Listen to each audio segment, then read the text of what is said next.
महकपुर गांव में चारों तरफ चहल पहल शुरू हो गई थी। होली का दिन नजदीक आने वाला था। सभी गांव वाले बाजार की तरफ जाकर जल्दी सामान खरीदना चाहते हैं, पर वहीं सुधा के घर उसकी नई बहू पिंकी आई थी। उसका छोटा बेटा शहर में पढ़ाई करता था और वहीं से वो अपनी पत्नी को साथ लाया था। दोनों ने अपनी माँ के पैर छुए। सुधा बहुत खुश थी कि उसकी नई बहू बहुत सुंदर है। उसने दोनों को आशीर्वाद दिया और कहा, मेरे प्यारे बच्चों, तुम्हारा घर में स्वागत है। मैं तुम्हारा कब से इंतजार कर रही थी। मैं बहुत खुश हूँ और मेरी बहू पिंकी कितनी सुंदर है। होली भी नजदीक आने वाली है और हम सब मिलकर होली मनाएंगे। चलो घर के अंदर चलते हैं। तब पंकज कहता, हाँ माँ, जल्दी चलो, हम लोग बहुत थक गए हैं, घर के अंदर चलते हैं। सभी घर के अंदर आते हैं। तब सुधा कहती है, अरे मेरी प्यारी बहू पिंकी, तुम कितनी सुंदर हो और कितनी प्यारी हो। तुम्हारा इस घर में स्वागत है और ये हमारा छोटा सा घर है। अब यही तुम्हारा परिवार है। हम सब तुम्हें बहुत प्यार करेंगे। तुम भी हमारे साथ अच्छे से रहना। अगले दिन पिंकी की पहली रसोई थी, लेकिन पिंकी एक घमंडी लड़की थी। उसने बोला, अरे ये मुझे कहाँ फंसा दिया। मुझे तो कुछ खाना भी बनाने नहीं आता। इन लोगों ने तो मुझे आते ही चूल्हे में फूंक दिया। अब मैं क्या करूँ, मुझे कुछ समझ नहीं आ रहा है। फिर वो कुछ बनाकर अपने घर वालों के लिए लेकर जाती है। तब उसकी जेठानी कहती है, पिंकी, तुमने जो भी बनाया बहुत अच्छा था। पिंकी को ये सुनकर थोड़ा गुस्सा आता है, क्योंकि उसने खुद भी खाया था। तो कहती है, ज्यादा झूठ मत बोलो भाभी, मुझे पता है इतना अच्छा नहीं है। तब उसकी भाभी कहती है, पिंकी, हम तो ये तुम्हें प्रोत्साहन के लिए कह रहे हैं ताकि तुम आगे से अच्छे से खाना बनाओ। उसकी सास भी कहती है, बेटा, इसमें कुछ चिढ़ने वाली बात नहीं है। अपनी जेठानी से ऐसे बात मत करो, वो तुमसे बड़ी है। तब पंकज भी कहता है, अरे अगर बड़े कह रहे हैं तो ठीक है ना, कोई बात नहीं। तुम पहली बार कुछ बनाया है तो चलता है। लेकिन पिंकी को ये सब सुनकर बहुत गुस्सा आता है। उसने कहा, आप लोग अपने नए बहू को ऐसे ट्रीट करते हैं। आते ही मेरे पीछे पड़ गए। मैंने ऐसा बनाया वैसा बनाया, मुझे जैसा आता था मैंने वैसा बना दिया। मुझे ज्यादा परेशान मत कीजिए। ये कहकर पिंकी वहाँ से चली गई। तब उसकी जेठानी अपने देवर पंकज से कहती है, पिंकी बहुत गुस्से वाली है, उसको बहुत गुस्सा आता है।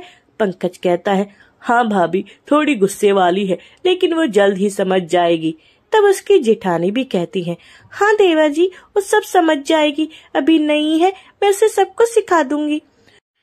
ये बातें सुनकर उसकी सास कहती है, हाँ बहू, तुम तो इस घर की बड़ी हो और मैं चाहती हूँ तुम पिंकी को अच्छे से दोस्ती करो और उसे नई चीजें सिखाओ। लेकिन दिन प्रतिदिन घर में झगड़े बढ़ गए। उसके घर से हमेशा मारपीट और झगड़े की आवाज आती थी। सुधा तो बहुत दुखी रहती थी और कहती, ये क्या हो गया है। जब से पिंकी आई है इस घर में हमेशा शोर शराबा होता है। अरे क्या हुआ, क्यों लड़ रही हो? अब किस बात की लड़ाई हो गई है? मैं तो परेशान हो गई हूँ, मैं कहाँ जाऊँ?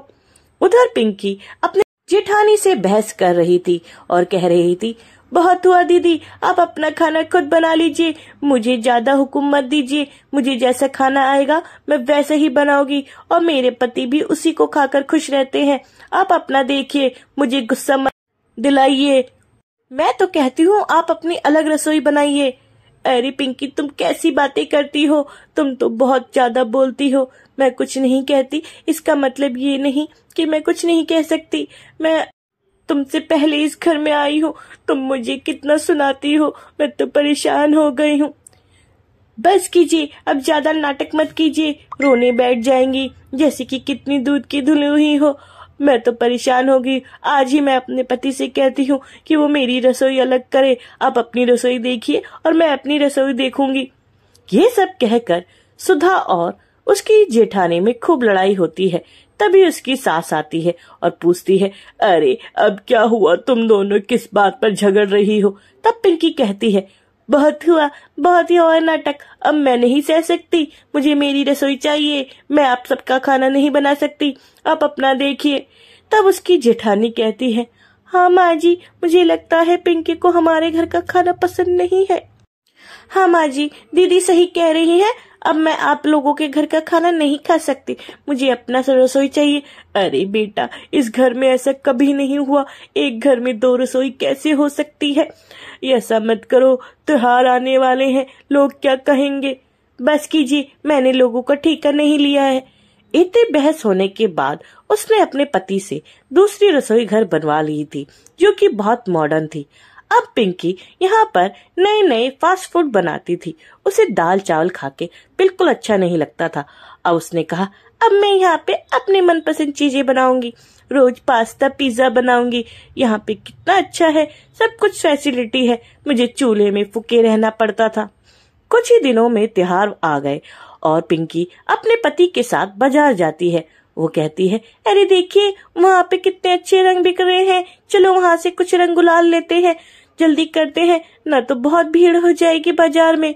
और वहाँ पे देखो वो बुला भी रहा है, शायद कुछ सस्ते दाम में दे दे। जल्दी चलिए, बहुत लेट हो गया है, शाम होने वाली है। उधर से दुकानदार उन्हें बुला जा रहा था, आओ आओ रंग ले लो। अरे वो दुकान बहुत अच्छी है, जल्दी चलो वहाँ जाके रंग लेते हैं। पंकज भी चुपचाप जाकर रंग ले लेता है। दोनों शॉपिंग करके घर आ जाते हैं। अगले दिन होलिका दहन का दिन आ चुका था। सारे लोग चौराहे पे इकट्ठे होते हैं, खूब साज सजावट होती है। तब देखती है कि उसकी सास और जेठानी भी वहां आई हुई है। वह बार बार अपने पति की तरफ देखती है कि कहीं पंकज उनसे बात करने ना चले जाए।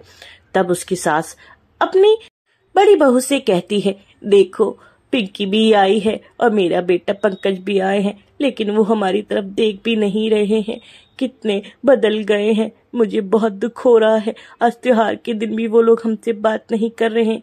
इधर पिंकी अपने पति को कहती है, ज्यादा बात करने की जरूरत नहीं है, चुपचाप यहीं खड़े रहिएगा। तब उसकी जेठानी बोलती है, हाँ माँ जी, पिंकी बहुत बदल गई है, वो तो हमसे बिल्कुल भी बात नहीं करती। पंकज को पिंकी पर गुस्सा आता है और कहता है, तुम मुझे ज्यादा मत सिखाओ और जल्दी से होलिका दहन करो और चलते हैं। थोड़ी ही देर में होलिका दहन का प्रोग्राम शुरू हो गया था। तब उसकी जेठानी कहती है, अरे देवरानी जी, आप हमसे कितना नाराज है, हमसे बात भी नहीं कर रही हैं।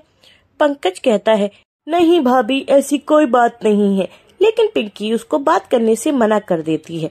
अगले दिन होली का दिन आ जाता है। चारों तरफ खुशियां ही खुशियां रहती है। सुधा अपनी बड़ी बहू के साथ होली खेल रही होती है। वहीं पंकज अपने कामों में व्यस्त रहता है। फिर भी पिंकी उसे जबरदस्ती लेकर आती है। पंकज लगातार फोन पर बात किए जा रहा था। उसे पिंकी पर बहुत गुस्सा आता है और कहता है, तुमने तो मेरा जीना मुहाल कर दिया है, मैं काम भी नहीं कर सकता, पता नहीं किस घड़ी में मैंने तुमसे शादी कर ली है। जाओ यहाँ से, खेलो अपनी होली, मुझे नहीं खेलनी तुम्हारे साथ कोई होली। ये सब सुनकर पिंकी बहुत तेज तेज रोने लगती है। सास को जब उसकी रोने की आवाज आती है तो वह कहती है, अरे पंकज बेटा, क्या हुआ, बहू को क्यों रुला रहे हो? तब पंकज कहता है, अरे माँ, इसने तो मुझे परेशान कर दिया है, तुम ठीक कहती थी, ये बहुत घमंडी है, परेशान कर दिया है। उधर से उसकी जेठानी भी कहती है, अरे पंकज देवर जी, ये सब ठीक नहीं है, कभी भी अपनी पत्नी को ऐसे नहीं रुलाना चाहिए। पिंकी ये बातें सुनकर और दुखी हो जाती है कि उसने कैसे अपनी सास और जेठानी को परेशान किया। तब पंकज कहता है, अरे माँ जी, जब से हम आपसे अलग हुए हैं इसने मुझे दुखी कर दिया है, हमेशा अपनी बात मनवाती रहती है, मैं तो परेशान हो गया हूँ, मैं क्या करूँ, इसलिए मुझे आज इस पे गुस्सा आया। तब सुधा कहती है, अरे बेटा, ये त्योहार का दिन है, इस तरीके से अपनी पत्नी पे गुस्सा नहीं करना चाहिए, वो नादान है, लेकिन इसका मतलब ये नहीं कि उसको ऐसे तुम बेइज्जत करो। उसकी जेठानी भी अपने देवर को डांटती है, देवर जी, ये बातें ठीक नहीं है, आपने अपनी पत्नी को ऐसे डांटा, आज त्योहार का दिन है, हमें सबसे प्यार से रहना चाहिए। पंकज ये सुनकर बहुत उदास हो जाता है और पिंकी तो रोने लगती है, घुटनों पे बैठ जाती है और दोनों के पैर छूकर कहती है, आप दोनों कितने अच्छे हैं, आपको दोनों को मैंने कितना परेशान किया, लेकिन आज फिर भी आप मेरी तरफदारी कर रहे हैं, मैंने आप दोनों को बहुत दुख दिया है, आप चाहे तो मुझे मार सकती हैं। पंकज भी कहता है, मुझे माफ कर दीजिए, मैं भी इसकी बातों में आ गया था। लेकिन माँ ने सबको माफ कर दिया। सभी खुशी से वहाँ पर झूम उठे। सभी एक दूसरे को रंग लगाने लगे और डांस करने लगे। ये होली का दिन था और सभी खुश थे। आप लोग भी चैनल को लाइक, शेयर और सब्सक्राइब जरूर कीजिएगा। बाय।